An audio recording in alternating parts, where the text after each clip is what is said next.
관세 불확실성이 증시 낙관론에 완전히 묻히고 있습니다. 최근 트럼프 대통령이 계속해서 관세 수위를 높이고 있지만 시장은 트럼프의 관세 위협은 허세에 불과할 뿐이라면서 크게 아랑곳하지 않고 있는 분위기입니다. 특히 오늘은 델타가 호실적을 공개하면서 다음 주부터 본격적으로 시작될 어닝 시즌에 대한 기대감이 커졌고 또 경제 지표도 여전히 견조한 것으로 집계되면서 뉴욕 증시는 또다시 최고치를 달성했습니다. 마감 사항 보면 다우 지수는 0.43% 올랐고요. S&P 500 지수와 나스닥 지수는 각각 0.27%, 0.09% 오르면서 모두 사상 최고가를 경신했습니다. 시총 상위 종목은 등락에 혼재됐습니다. 다만 엔비디아는 오늘도 1% 가까이 오르면서 사상 최고가 행진을 계속 이어가고 있는데요. 월가에서도 엔비디아 주가는 더 오를 수 있다고 보는 전망이 우세합니다.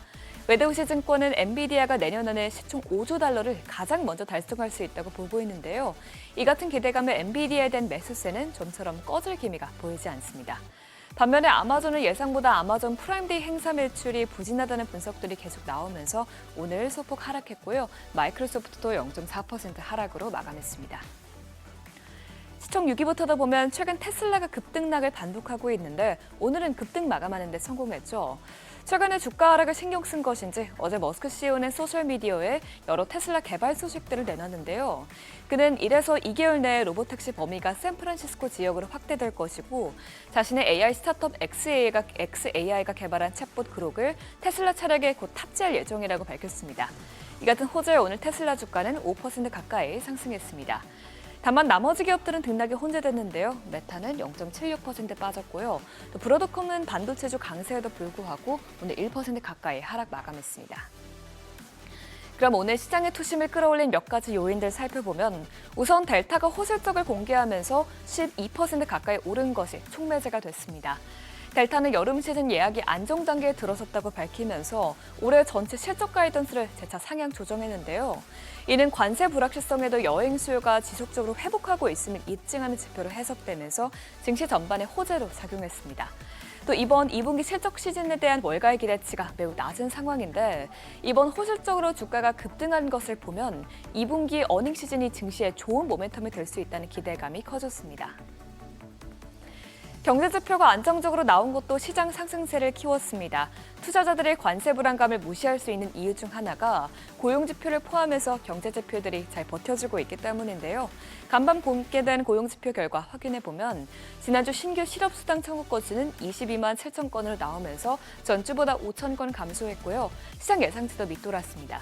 또 계속 실업수당 청구 건수는 전주보다 10,000건 늘긴 했지만 시장 예상치는 하회하는 것으로 나왔습니다. 비록 지난주에 독립기념일 휴일이 있었던 만큼 데이터의 변동성이 클 수밖에 없지만 그래도 전문가들은 이번 데이터에 대해서 수치가 꽤 순조롭게 나왔다면서 이는 투자자들을 안심시키는 데 도움이 됐을 것이라고 설명했습니다. 국채 경매도 계속 흥행에 성공하고 있습니다. 어제에 이어서 오늘 진행된 국채 30년물 국채 경매도 관세 영향에 대한 불안감에도 불구하고 수요가 견조했는데요. 간밤 있었던 30년물 국채 경매에서 경매 당시 시장 금리는 4.89%로 이보다 소폭 낮은 4.889%에서 발행 금리가 책정됐습니다. 결과가 나온 후 상승하던 금리는 대부분 반락했는데요. 30년물 금리는 하락세로 마감했고요. 10년물 금리도 소폭 상승하는 데 그쳤습니다. 비트코인은 어제에 이어서 오늘도 신기록을 달성했습니다. 현재 비트코인은 11만 6천 달러까지 고점을 높였는데요.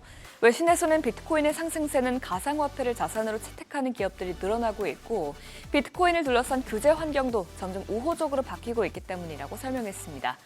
원화로는 현재 업비트에서 비트코인은 오전 6시 30분 기준 1억 5,600만 원대에서 거래되고 있습니다.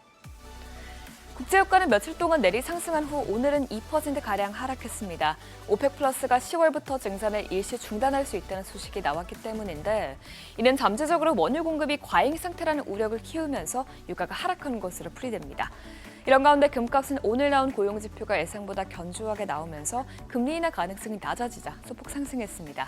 금 선물은 오늘 0.37% 오르면서 온스당 3,333달러에서 거래됐습니다. 굿모닝 마켓이었습니다.